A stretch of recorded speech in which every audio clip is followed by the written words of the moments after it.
Hello दोस्तों, मेरा नाम करण। मैं फिर से एक नई सच्ची घटना पे आधारित कहानी लेके आया हूँ। ये कहानी एक दुल्हन की है जो दुल्हन के रूप में भूतनी निकली। आप सब जानते ही होंगे, दुनिया में हर इंसान चाहता है कि उसे सुंदर दुल्हन मिले।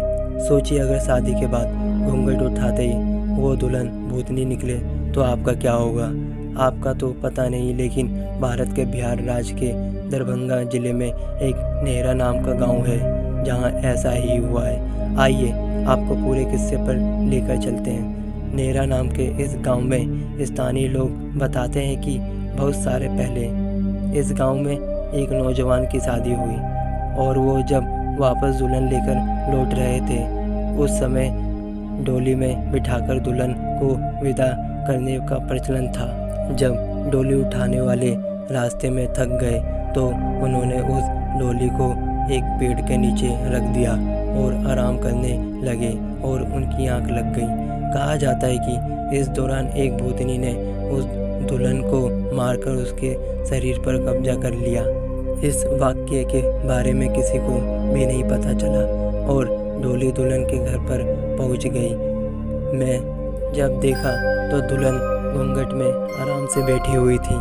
रात को जब दूल्हा सुहागरात में अपने कमरे में गया और जैसे ही दुल्हन का चेहरा देखने के लिए घूंघट उठाने लगा तो अचानक उसे जोरदार प्यास लगी और पानी पीने की इच्छा जताई। तो उस दुल्हन ने वहाँ बैठे बैठे अपने हाथ लंबे कर कुएं में पानी निकाल लिया और इतना देखते ही दूल्हे के होश उड़ गए और वो ज़मीन पर गिरकर बेहोश हो गया। और जब उसे होश आया तो उसके सामने उसकी दुल्हन एक भूतनी के रूप में बैठी थी और उसने दूल्हे से कहा कि मेरा राज जान चुके हो, इसलिए तुम्हारे पास मैं नहीं रह सकती और ऐसा ही किया तो तुम्हारी जान जा सकती है।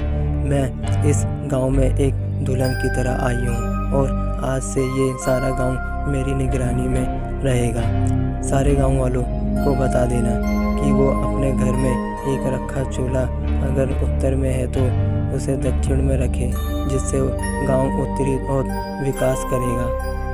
भूतनी के ये कहते ही वो गायब हो गई और उस दूल्हे ने सारी बात गांव वालों को बताई और सारे गांव वालों ने चूल्हे को दिशा में कर दी।